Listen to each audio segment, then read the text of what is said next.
Olá, internautas, é um prazer estar com vocês novamente no Tribuna do Consumidor. E hoje tratando de dois temas muito interessantes.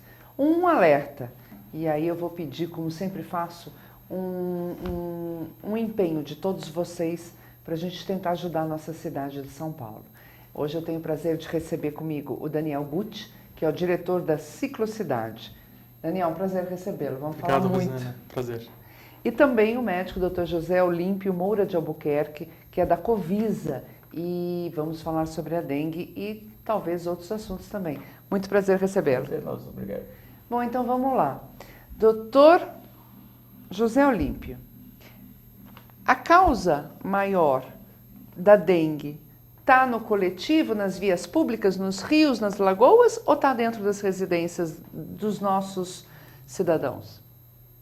O que nós podemos observar ao longo desses anos em que tem transmissão em São Paulo, nós temos transmissão em São Paulo desde 2001, portanto há 13 anos, é que um local importante para a criação dos mosquitos que transmitem a dengue é no domicílio, né? Portanto, dentro da casa, mas também nos arredores da casa, nos quintais das casas, onde existam criadores e a possibilidade de proliferação do mosquito. Mas o senhor mesmo fala que desde 2001 há essa batalha contra a dengue na nossa cidade. E eu sempre vi campanhas esclarecedoras, pedidos. Eu vejo os trabalhadores visitando as casas, orientando, dedetizando. Será que os moradores mudam muito de casa ou efetivamente há um problema de conscientização mesmo?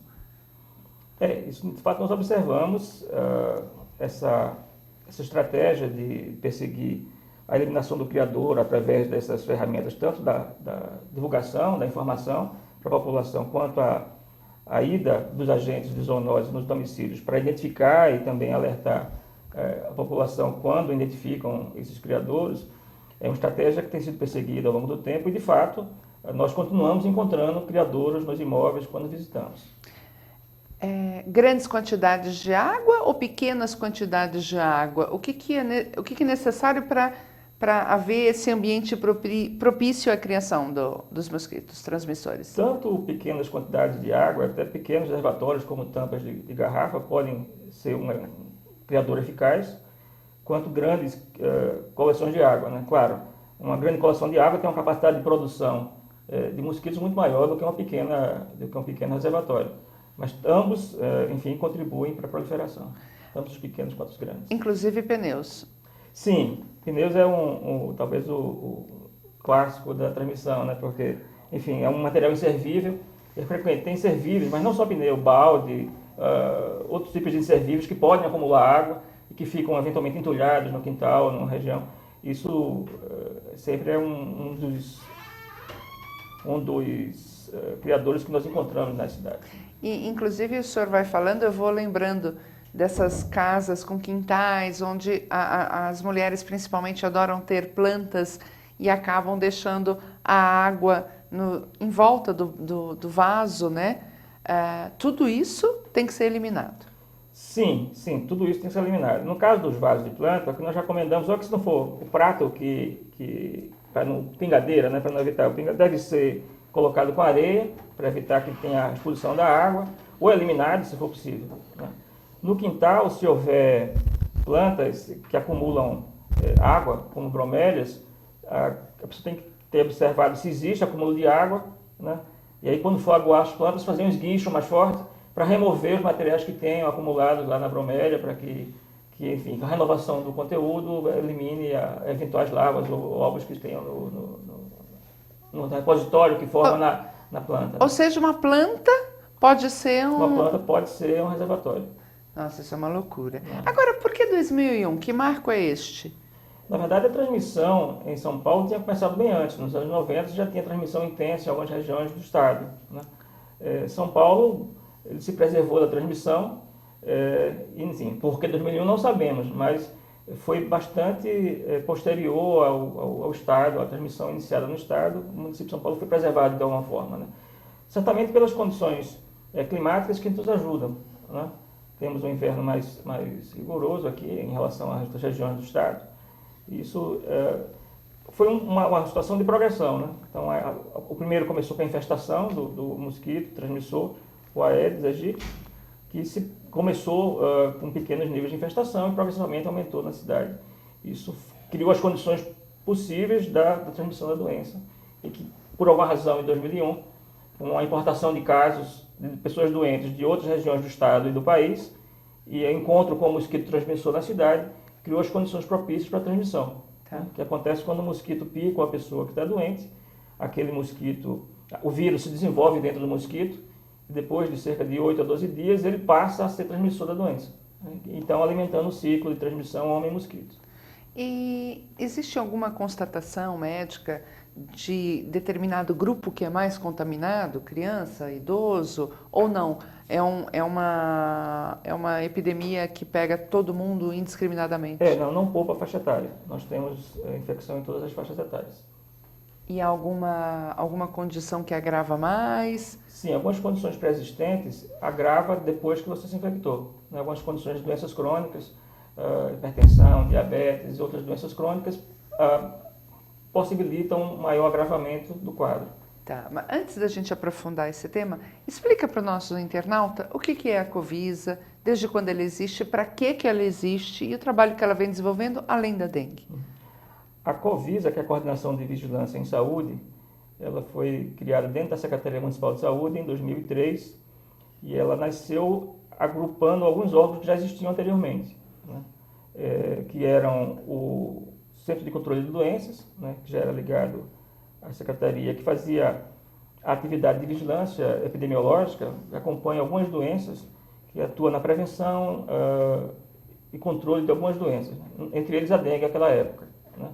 O Centro de Controle de Zoonoses, que era um órgão que já existia desde os anos 70 e que fazia parte da Secretaria Municipal de Saúde, esses dois órgãos, e a área de vigilância sanitária, que também ainda não havia sido municipalizada, o município fazia a vigilância de alimentos, que era ligada à SEMAB, a Secretaria de Abastecimento da cidade. Então, essa área que fazia a vigilância de alimentos, mais o CCD, mais o CCZ, em 2003, foram fundidos para criar a Covisa, que tem como seu objetivo a vigilância, portanto, acompanhamento da ocorrência de doenças e também do ponto de vista dos vetores, né? A gente faz a vigilância entomológica também, e a vigilância sanitária, né? Portanto, notificar, acompanhar e fazer intervenções através de programas, intervenções pontuais, mas intervenções organizadas para controlar tanto os vetores quanto as doenças, no caso da vigilância sanitária, para garantir que você tenha estabelecimentos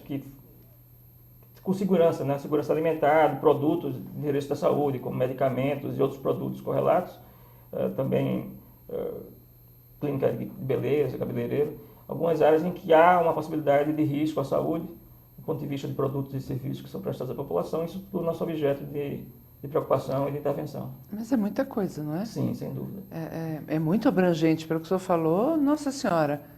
Mas vamos focar nas doenças. Que outras doenças cabe a vocês a vigilância e o controle, além da dengue? Algumas doenças que classicamente a gente tem programas bem estruturados de intervenção e que a gente tem mecanismo de intervenção coletiva bem determinado, né? Por exemplo, as doenças imunopreveníveis, né? Hoje a gente está, inclusive, temos a campanha de vacinação da influenza, né? Tivemos há pouco tempo a campanha contra o HPV, né?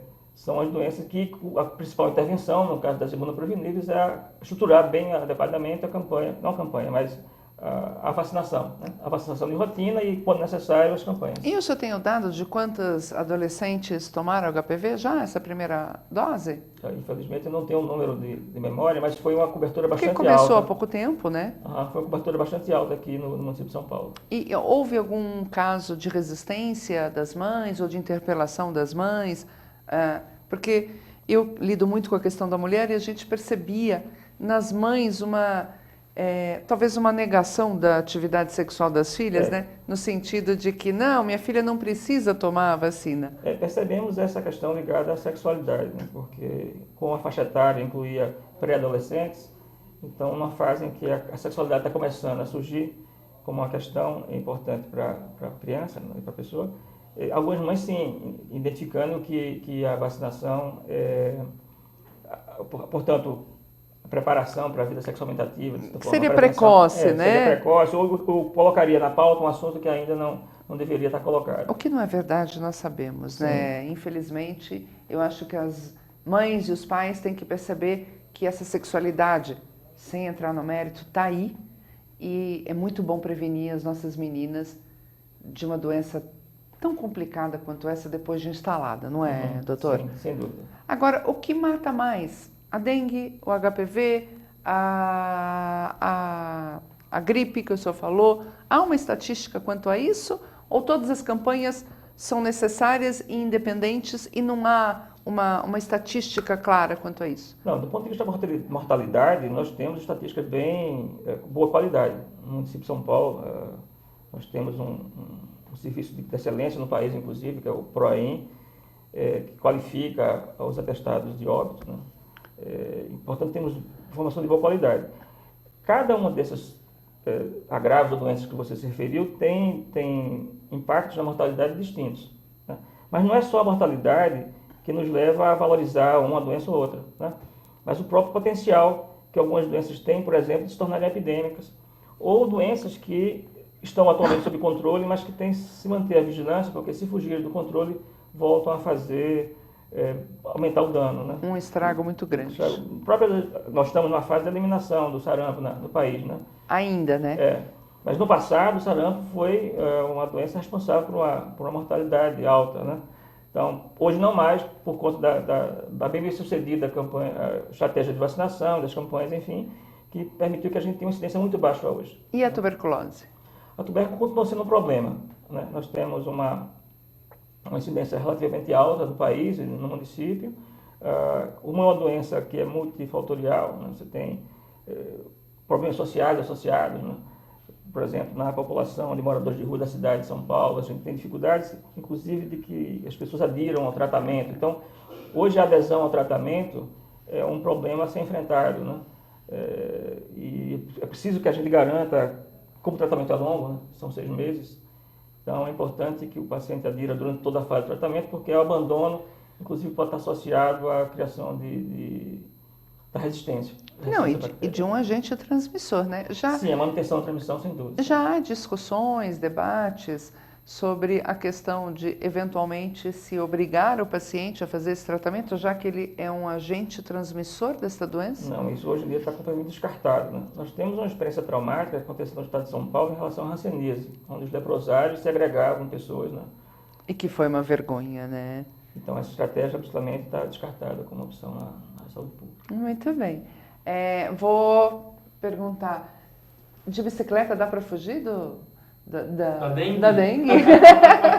Qual a velocidade média de Pois vai ser, eu vou ficar devendo essa resposta. Não é muito grande, não.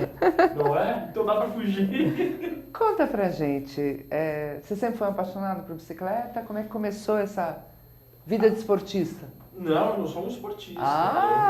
Eu ia chegar aí. Não. Eu uso a bicicleta como meio de transporte. Acaba sendo uma atividade física diária, o que é muito bom. Nem tenho físico de esportista. Maior que de muito sarado, concorda comigo? Bom, é possível, mas também tem uma coisa do rendimento ou do próprio corpo que ele acaba absorvendo. Eu faço deslocamentos muito curtos, 15, 20 minutos. Vindo para cá, por exemplo, eu levei 14 minutos. Então, não dá tempo do meu corpo também começar, de fato, a queimar e aquilo se transformar numa atividade de desporto, né? Enfim, mas coração, pulmão, tá tudo certo. Tá ótimo. Mas a minha história começou em 2008, quando eu me mudei para Vila Madalena e eu tinha um carro e não tinha garagem e a rua era zona azul. E aquilo começou a se transformar num problema, o carro foi ficando velho, eu passei a não usar porque eu estava próximo de todos os serviços. Passei a ter uma vida mais compacta na cidade, o que favorece outros tipos de deslocamentos.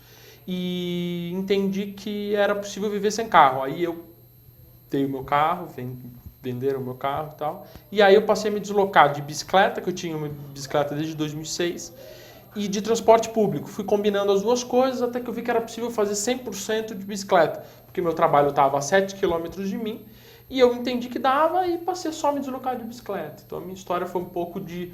Acho que a história de muitos ciclistas na cidade passa muito por isso. Pelo menos quem abandonou o veículo individual, motorizado, carro, ou até o transporte coletivo, passa muito por essa coisa de alguma aflição, né, e a bicicleta passa a ser uma solução. Tudo bem, então aí foi uma necessidade que te levou a esse exercício. E daí para virar profissão?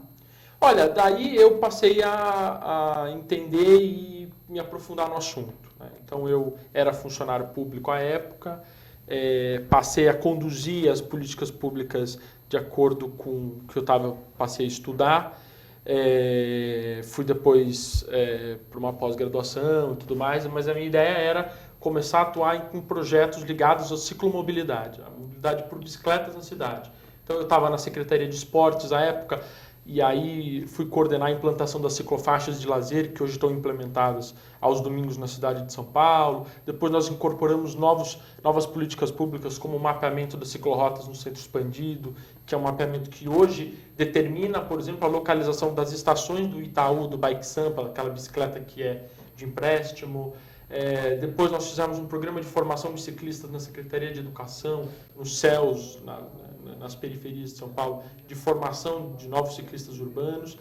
E aí, a partir de 2003, eu passei a atuar de forma mais intensa na Ciclocidade, que é a nossa Associação de Ciclistas Urbanos de São Paulo, que hoje eu dirijo uma área de participação, que é a área que faz interlocução com o poder público, com as políticas públicas e com outras entidades da sociedade civil. E temos aí uma série de projetos e pautas e agenda na cidade, né?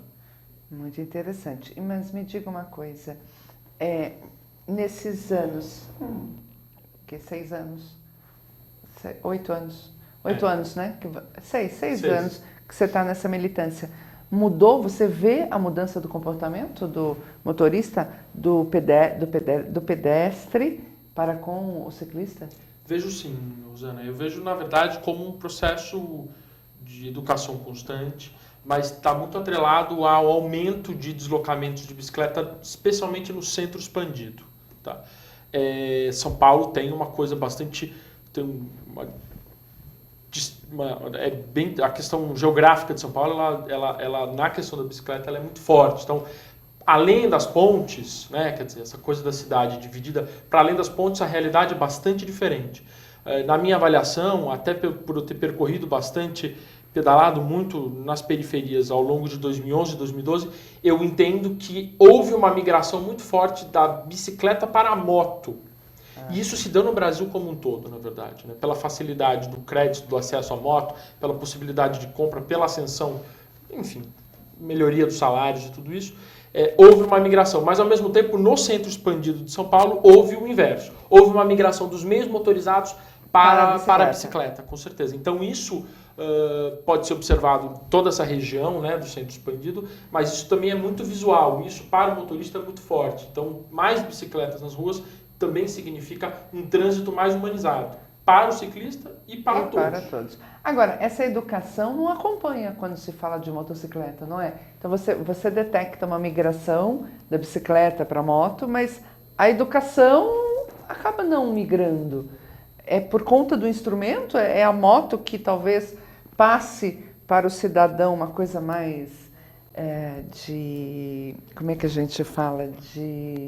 De sedução, aquela coisa que acompanha a propaganda da moto? Eu acho que tem a ver com o status, isso é muito forte no Brasil, desde o governo Lula foi muito forte com relação a isso, de incentivar, quer dizer, a inclusão pelo consumo, né? Então, ainda acender, ou melhor, vislumbrar a compra de um carro, mesmo de uma moto, é uma questão de status, né? Pô, quero comprar um carro, isso é muito forte ainda. Isso tem que ser mudado daqui para frente, né? Mas a indústria automobilística ainda tem muita força nas diretrizes das políticas públicas, especialmente as econômicas. Ela vai vender bastante para a Argentina agora, né? Fato novo. Fato novo. Mas conta para o nosso internauta, porque você tem esse conhecimento do mundo. Como é que é o andar de bicicleta no mundo? É igual ao Brasil, estão 1000 anos na frente, o respeito é outro, as regras são outras. Como é? Olha, você tem áreas em que há uma confluência de percepção, né? É difícil dizer, o mundo é muito complicado. Então vamos separar. Estados Unidos, Europa? Vamos dar essa eu acho que fragmentada. as principais cidades europeias, elas passaram por um processo que nós estamos vivendo hoje muito antes, né? Então, a bicicleta ela sempre esteve presente nas cidades, na maioria delas, a não ser as muito recentes. São Paulo tinha bastante bicicleta, as cidades europeias tinham muitas bicicletas, e a partir do surgimento da indústria automobilística, as prioridades foram mudando, o automóvel passou a ser um símbolo, né, de um desenvolvimentismo. Isso vale para a Europa, isso vale para o Brasil, isso vale muito para os Estados Unidos. Mas lá pela década de 60, 70, muito pelos movimentos de contracultura, crise do petróleo, enfim, tudo isso influenciou muito as cidades europeias a retomar uma coisa que eles tinham no início do século XX. E aí a bicicleta era mais simples, mais funcional, rápida, acessível, e aí ela passou a ter de novo um papel protagonista. Em muitas cidades isso ainda está em fase de crescimento muito forte, né? Mas ainda as mais consolidadas ainda são Amsterdã, Copenhague, cidades grandes que têm crescido muito, Berlim, por exemplo, Paris tem, enfim, todo o movimento. Os Estados Unidos, por ser muito berço da indústria automobilística, demoraram esse processo. Nova York, por exemplo, de 2007 para cá, fez uma revolução. Até porque não dá para andar em Nova York. Não dá para andar. Você vê, por exemplo, seriados americanos da década de 90, muitos deles têm como tema essa crise. Não dá para andar, não tem lugar onde estacionar, o carro é muito grande, não tem vaga na rua, é incrível. E aí, Nova York superou isso com políticas públicas de transporte de alta capacidade, né? Metrôs, e trens e tudo mais, e bicicleta e pedestre, as pessoas andam muito, que é incrível. Tem até o táxi lá em Nova York, né, de bicicleta. É muito engraçado, porque ele cobra por pedalada. Né? É muito Mas isso tem no mundo inteiro. isso. No sudeste da Ásia, que eu fui ano retrasado, é muito comum. Vietnã, Tailândia, o Camboja, o bicitaxi, né, é fenômeno, assim. E no Brasil também, especialmente no Nordeste, é muito forte ainda. Isso ainda não tem a vi. moto também. A moto sim, táxi sim. Virou uma febre, mas tem muito táxi de bicicleta. Você falou que você abandonou o carro, que você mudou sua vida, só bicicleta. E programa 2, então, é 2 bicicletas? Como assim? Ué, se você for sair com um amigo, se for sair... Se for... Ora. Não, mas depende de quem for. Eu pego muita carona quando precisa também. Tô brincando com você. Não, eu sei. Mas veja bem, eu passei a combinar os meus deslocamentos para serem totalmente de bicicleta. Agora, semana passada eu fui num evento em Guaianazes. Eu fui de bicicleta até a estação de trem, amarrei lá e fui de trem para Guaianazes. Não se espera também que a pessoa seja um super-herói. Claro, vou pedalar 60 km por dia e tal. Não, Muita gente faz isso. Agora, o deixar a bicicleta é seguro? Você falou, deixei minha bicicleta. É seguro, mas é um problema crônico na cidade. Há uma carência de espaços para bicicletários, para ciclos. E isso é uma coisa que a gente vem batalhando muito, especialmente no nosso advocacy diário, a gente tem batalhado muito. Especialmente nas estações grandes de trem, metrô. Terminais de ônibus. Esse é um trabalho constante. O metrô tinha um programa de bicicletários, não deu certo, estão retomando agora. Me parece bastante promissor o modelo atual, mas não vai atender ainda todas as estações. Toda a demanda. Mas você vê, em Mauá tem uma estação da CPTM que é um fenômeno e eles têm cadastrados mais de 10 mil ciclistas. Diariamente são 2 mil, 3 mil ciclistas que saem da região de Mauá, param a bicicleta para pegar o trem. Então, louco. Jardim Helena é assim, Ermelino Matarazzo é assim, na Zona Norte, na Zona Sul.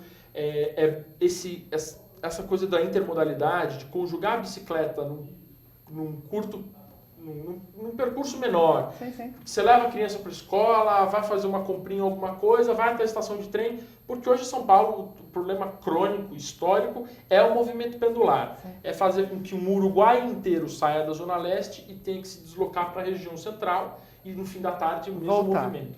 E isso inviabiliza qualquer sistema de transporte. Então, hoje a bicicleta, ela conjugada nesse sistema, ela é assim, a solução muito forte.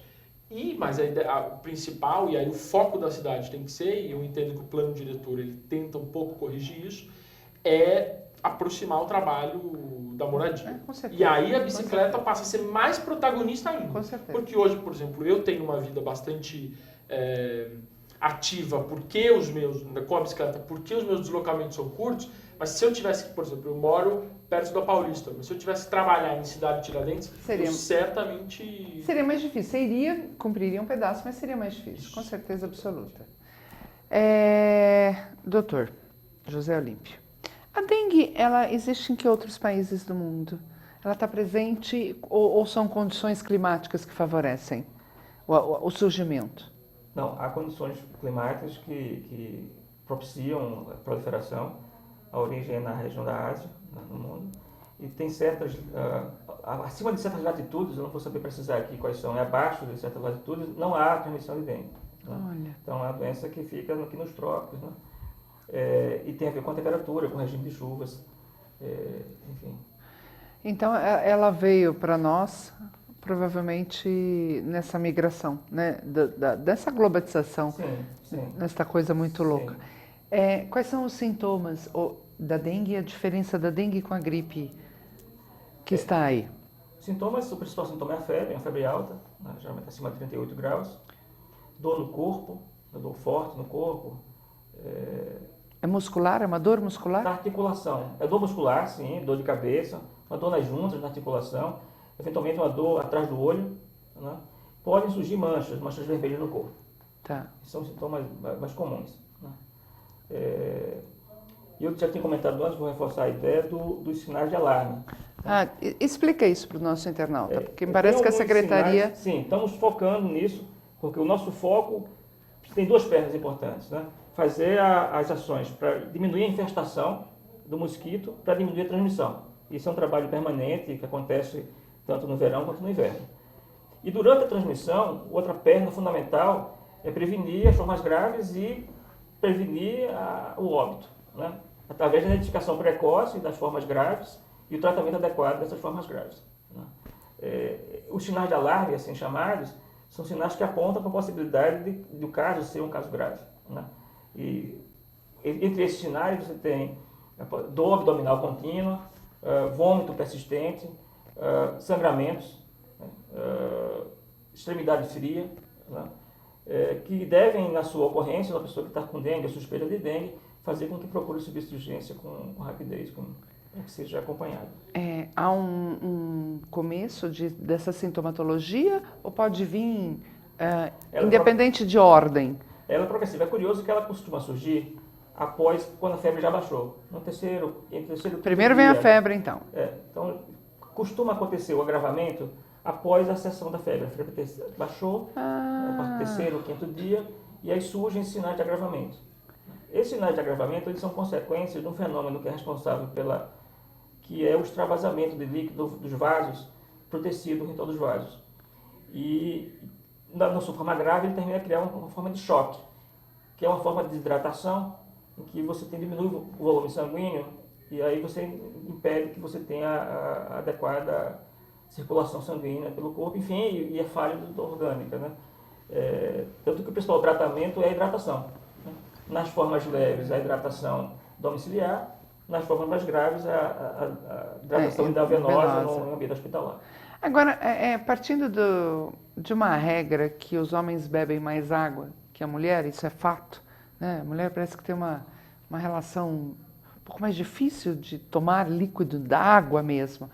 Há uma contaminação, uma desidratação muito maior da mulher ou não necessariamente? A desidratação não tem a ver com a ingesta, tem a ver com o fenômeno intrínseco, né? Da alteração da permeabilidade vascular. A própria reações que acontecem por conta do vírus, né? As reações, enfim, você tem um aumento da permeabilidade vascular e esse extravasamento de líquidos. E isso é que vai causar a desidratação. Na verdade, não é uma desidratação porque houve uma mudança do espaço, né? Para o terceiro espaço. Saiu dos vasos para o tecido e causa uma diminuição, um choque. E pelo que o senhor falou, doutor José Olímpio, a grande diferença da dengue para a gripe é que na gripe a febre não cede. Talvez a principal diferença seja a ausência de coriza. Né? Na gripe você não tem, na dengue você não tem sinais de escorrendo, nem constipação, não tem sinais das vias aéreas superiores. Né? Então, Porque, de fato, na sua forma mais branda, é uma doença febril que não tem um sinal particular. Que muita gente pode ter e nem perceber, e nem ficar sabendo que teve. Uma fração das pessoas que têm dengue não ficaram sabendo, tem formas leves e que não foi identificado como sendo E fica dengue. algum resíduo na pessoa que teve a dengue, doutor? Não. A infecção por um tipo de vírus causa imunidade, né, permanente. Temos hoje em circulação no mundo, enfim, 4 tipos de vírus, numerados de 1 a 4. Né? Então, a infecção por um dos vírus causa imunidade para aquele vírus apenas, né? Não para os outros 3. Ah, tá. E uma das teorias que explicam as formas graves fala que a associação de uma pessoa se infectar por um segundo vírus estaria associado com maior probabilidade de haver uma forma grave. Tá. E os médicos têm uma capacitação dirigida neste momento? Porque o senhor estava contando para a gente lá fora como funciona o ciclo, né? Uhum. Que em dezembro começa a despontar mais, que no inverno cede bastante, mas não termina. Uhum. Então, conta para o nosso internauta como é que funciona isso. Sim, inclusive a mudança do enfoque que o Ministério vem dando, ao enfatizar os sinais de alarme, do ponto de vista da atenção, houve capacitação de toda a nossa equipe de atendimento, da equipe de urgência e emergência, da rede em geral, tem um protocolo de atendimento, né, uma classificação de risco que é feita a partir desse conjunto de sinais e sintomas que eu descrevi.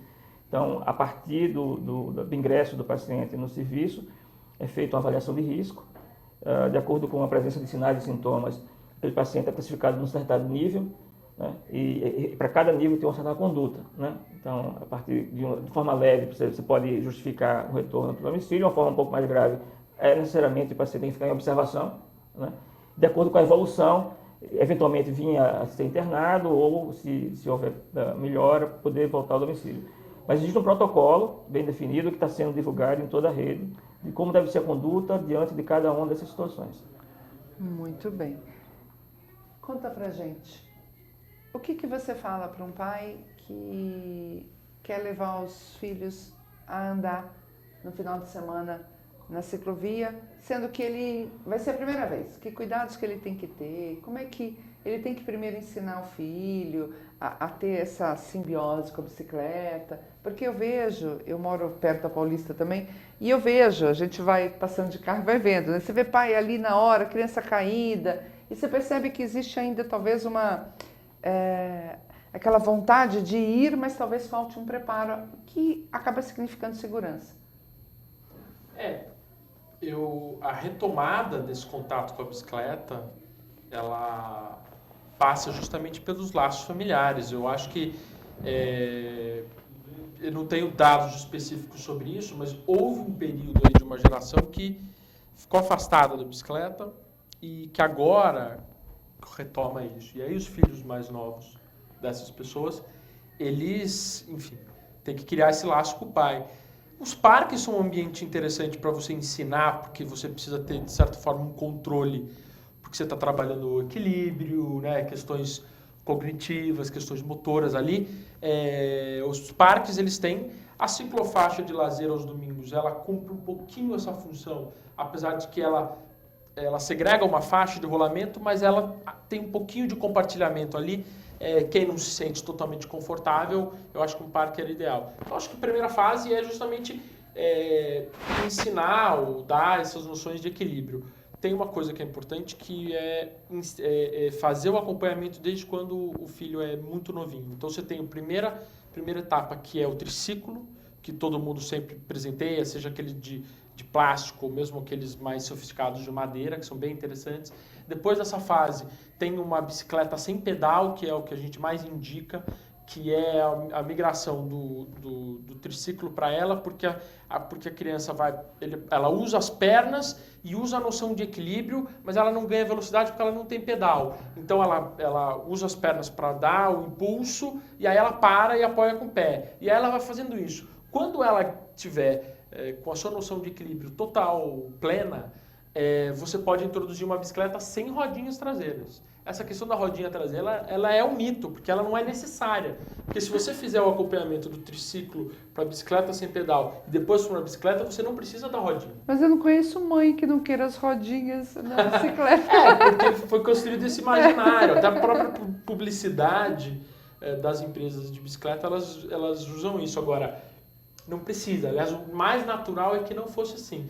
Mas, enfim. E aí, depois disso, é muito legal ver. Em São Paulo tem crescido muito isso, a coisa de pais levarem os filhos para a escola de bicicleta. Tem bicicletas que você consegue levar, inclusive 2, às vezes 3 filhos na bicicleta com você pedalando.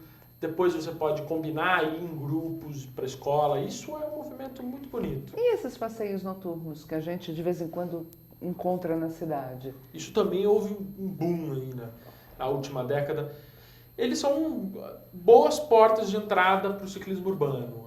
Muita gente começa a pedalar nos grupos noturnos e depois entende que durante a semana também pode fazer isso e ir para o trabalho. O percentual não é grande, mas há uma boa migração de pessoas dos pedais noturnos para a mobilidade. São grupos que se reúnem Normalmente por está onde? vinculado a lojas, a bicicletarias. Então, bicicletarias que reúnem esses grupos como uma forma de interação com o cliente, com as pessoas interessadas, e como uma forma de atividade física, de lazer, de convívio, de contato. Acho que é bastante legal. Você falou que foi para alguns lugares, inclusive da Ásia.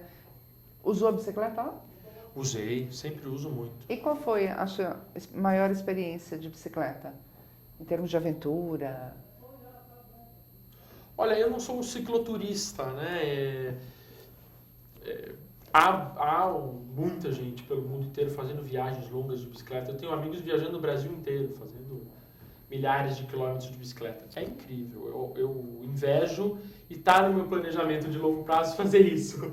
Mas não estou voltado hoje em dia para isso. Agora, eu gosto de fazer percursos mais próximos. Assim, tem um pedal que a gente faz todo final de ano para Santos, pelo Parque da Serra do Mar ali. É delicioso, estradinha de manutenção de imigrantes, vão milhares de ciclistas. É um momento que eu gosto bastante, assim. Mas tem uma coisa até de mítica aí, de questionamentos pessoais. Muita gente vai viajar muito para colocar a cabeça em dia, e a bicicleta ela é legal por conta disso, porque você também combina o planejamento do seu pedal ao longo daquele dia, porque você vai planejar, hoje eu vou fazer 60 quilômetros, e aí você planeja isso, quando você para, onde você dorme, como você se alimenta. É quase um mantra. Estou percebendo. E qual que é o seu objetivo com a ciclocidade? Olha, a gente influencia e contribui com as políticas públicas da cidade para a bicicleta. Isso talvez seja a premissa máxima dela. E outras cidades também, não só São Paulo? Não, a ciclocidade ela é voltada para a cidade de São Paulo, né? A gente acaba influenciando, obviamente, a região metropolitana, porque os problemas eles são conjugados com as cidades da região metropolitana. Mas as capitais têm reproduzido o formato da ciclocidade, de organização dos ciclistas, de influenciar as políticas públicas fora de São Paulo, que é muito legal. É muito legal. BH tem a sua entidade, Aracaju tem a sua, Brasília tem a sua, Porto Alegre, Curitiba. Isso vai criando uma união e todos eles se encontram na UCB, que é a União dos Ciclistas do Brasil, da qual nós fazemos parte também. E o sonho de vocês, enquanto coletivo, é poder ter a ciclovia ou não? É poder transitar com a garantia do respeito do motorista livremente? Rosana, a ciclovia, quando a gente fala, ela é uma das possibilidades de infraestrutura cicloviária. Quando a gente pensa num sistema cicloviário, num plano cicloviário, a gente tem que combinar vários instrumentos, várias ferramentas, que é ciclovias, que são vias segregadas, ou que são mais indicados para locais onde o conflito é maior, avenidas, vias expressas. Você tem ciclofaixas que são apenas diferentes da ciclofaixa de lazer, que ela é, na verdade, uma ciclovia de lazer, porque ela tem segregação física. A ciclofaixa ela não tem, ela tem a pintura que segrega, mas não tem segregação física, só a pintura. E tem as ciclorotas, que é um fenômeno que nasceu em São Paulo, com mais força, que fora do Brasil está muito vinculado às zonas 30, mas que são rotas de ciclista, rotas indicadas, porque elas elas independem de infraestrutura. Então você indica porque ela tem um trânsito mais adequado, são vias locais, o compartilhamento ele é mais natural.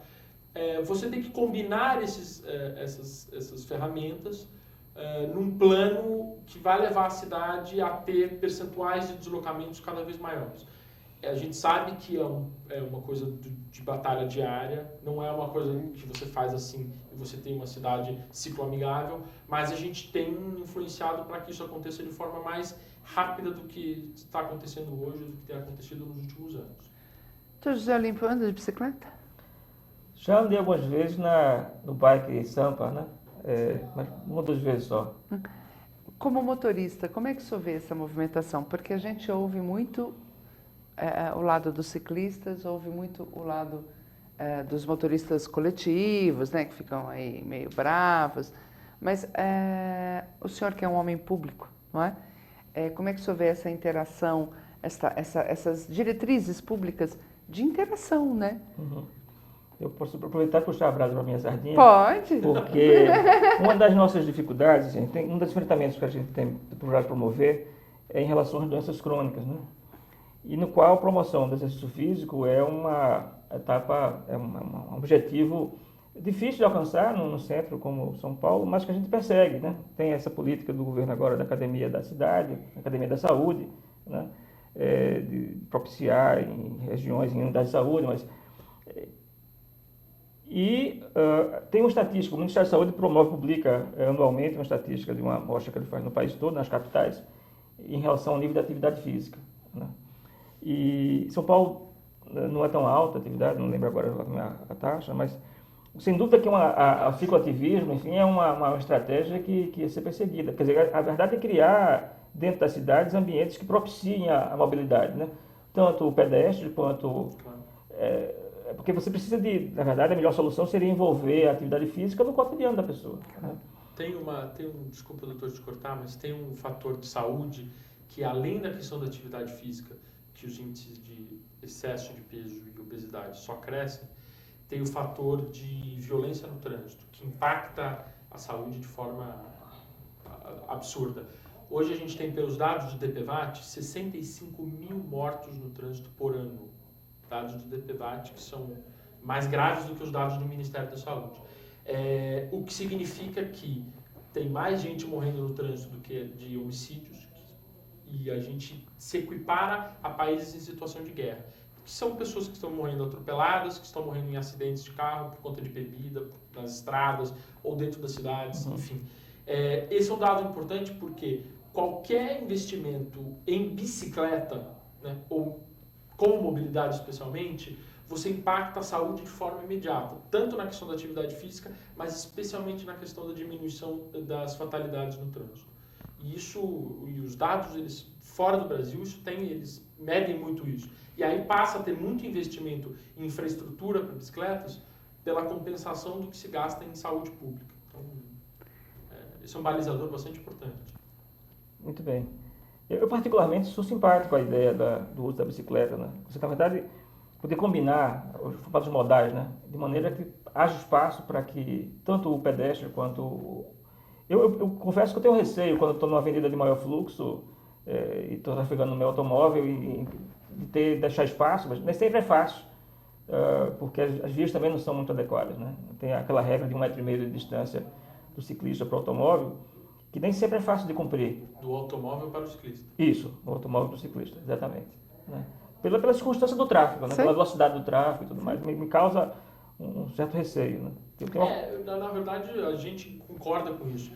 É uma medida, é um artigo do Código de Trânsito Brasileiro, mas que, na verdade, a gente pede que o ciclista ocupe a faixa em que ele está, que tradicionalmente os veículos de menor velocidade estão na faixa da direita, portanto, a gente indica que seja da direita, mas se ele for fazer uma conversão à esquerda, ele tem que estar na da esquerda. Que ele ocupe a faixa... Tal qual a moto, que também deve ocupar a faixa.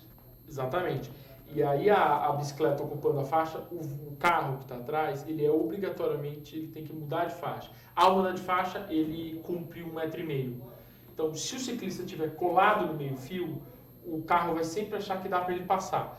Tentando passar, ele quebra 1,5 m. Então é sempre interessante. Viu uma bicicleta? Muda de faixa.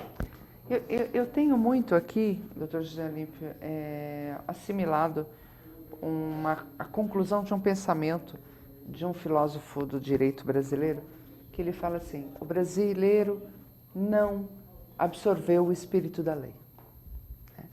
E eu acho que é verdade, né? Porque aí você analisa nesses 10 anos de luta da dengue, mais, né? Vai dar 14 anos, 13 anos. 13 anos de luta da dengue, onde a gente vê absurdamente pessoas se recusando até mesmo a deixar o agente entrar, né? Para passar, para colocar lá o veneno. Você vê as pessoas simplesmente fechando os olhos, olhando só para o umbigo, esquecendo de ver o vasinho, a tampinha, o pneu dentro de casa ou na própria rua, não é? Onde a gente vê também do lado do motorista essas transgressões, mas a gente também vê de alguns Ciclistas. de alguns ciclistas, não é verdade? Então é assim, é difícil lidar com esse Brasil tão complexo, né? Onde, infelizmente, ainda a premissa é temos que cumprir, mas se der, eu dou uma burladinha. O senhor sente isso enquanto médico que está tentando arduamente, né, mudar o status quo de alguns combates tão difíceis? Preciso, na verdade, talvez não seja tão simples assim. A gente tem que pensar que dengue é um fenômeno urbano, né, que acontece principalmente nos centros urbanos.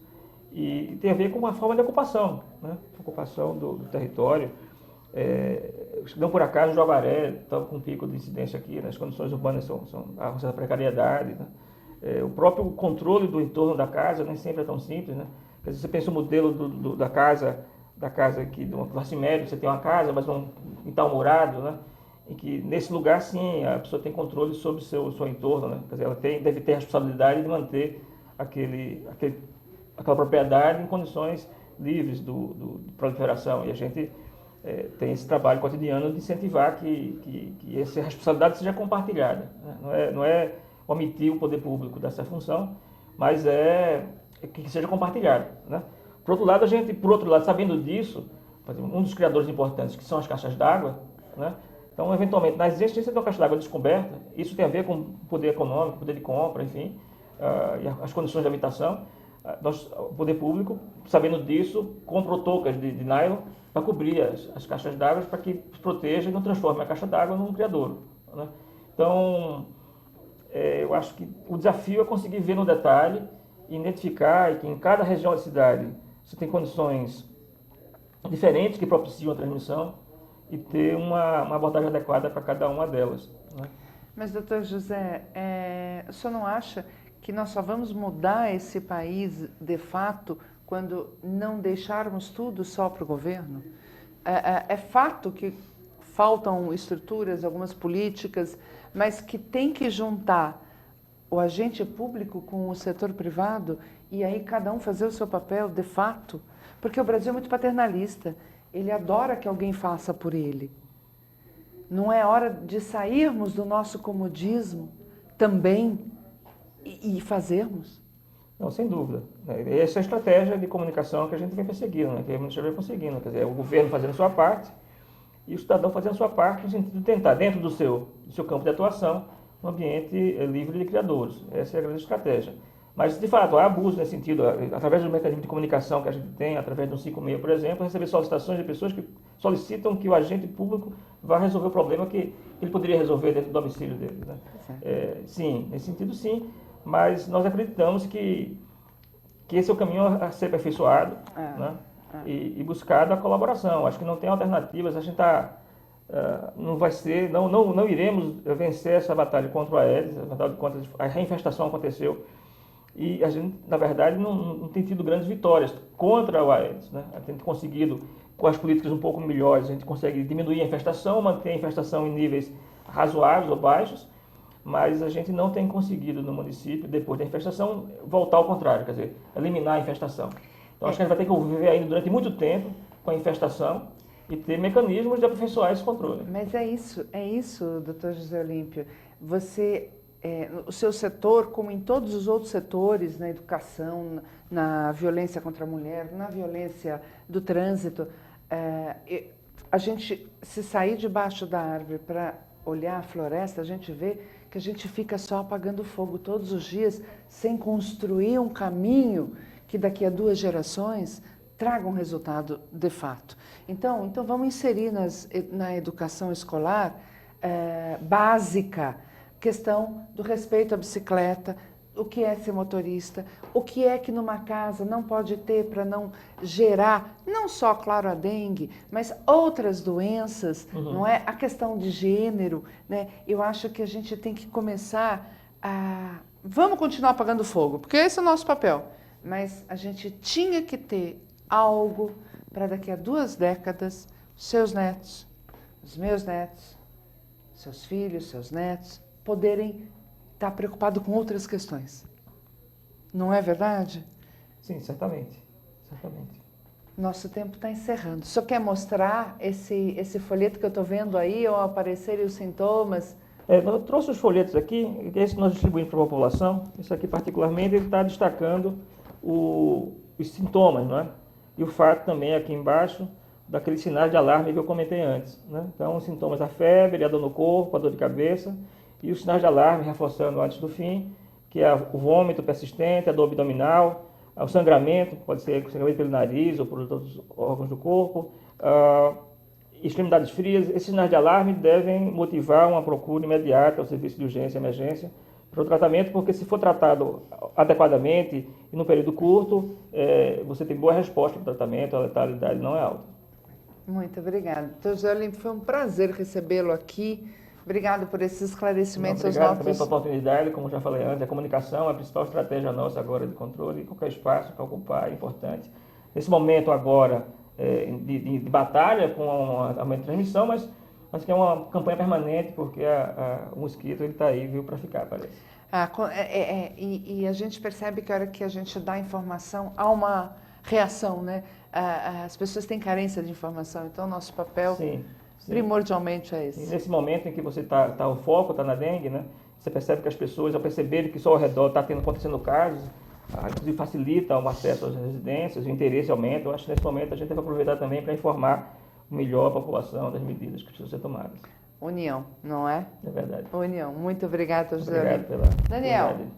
Algum recado a quem queira se exercitar ou a quem queira atuar na ciclocidade, enfim? Acho que sim. O principal recado é a pessoa se associar, né? Se for ciclista, interessado, futuro ciclista, se associar à ciclocidade pelo site, que é ciclocidade.org.br. Lá tem todo acesso, todas as informações sobre o que nós temos feito, as áreas de atuação, o acompanhamento, os projetos, a área de associados, tem uma área nova para diálogo interno, né, para que a gente tenha também mais informações sobre quem são os nossos associados, como se comportam, quem são esses ciclistas urbanos de São Paulo. Então, acho que esse é meu recado. Associe-se à ciclocidade, ajude a gente na construção de políticas públicas junto ao poder público, na fiscalização, no advocacy, nos projetos nossos, seja de mão na roda, que é o nosso projeto de mecânica voluntária, de ensinar, empoderar as pessoas a fazer a manutenção da sua bicicleta. Tem os nossos projetos de cultura e formação, tem uma área de pesquisa que faz levantamento de dados, gera informações, faz contagem de ciclistas, e tem a minha área, que é a área de participação, que é a interlocução com o poder público. Convido a todos a participarem dessa área. Parabéns pelo trabalho, Daniel. Até retorno. Eu quero ver muitas outras ruas, né? Eu quero ver isso crescer. É bonito visualmente, dá uma mudança na visualização da cidade, né? O espaço urbano muda. Muito legal. Parabéns. Olha, gente, prefeitura.sp.gov.br/Covisa ou 156. Vamos denunciar a menor suspeita de que na casa ao lado, na rua, na praça, está havendo condições de se criar o mosquito da dengue. Vamos ligar, vamos acionar, vamos nos unir, porque infelizmente num instante, alguém da nossa família vai estar com essa doença. E como disse aqui o Dr. José Flávio, pode ser, inclusive, fatal. Então, vamos nos unir, vamos encarar essa campanha. E nos finais de semana, vamos passar de bicicleta. Até a próxima semana, foi um prazer estar com vocês.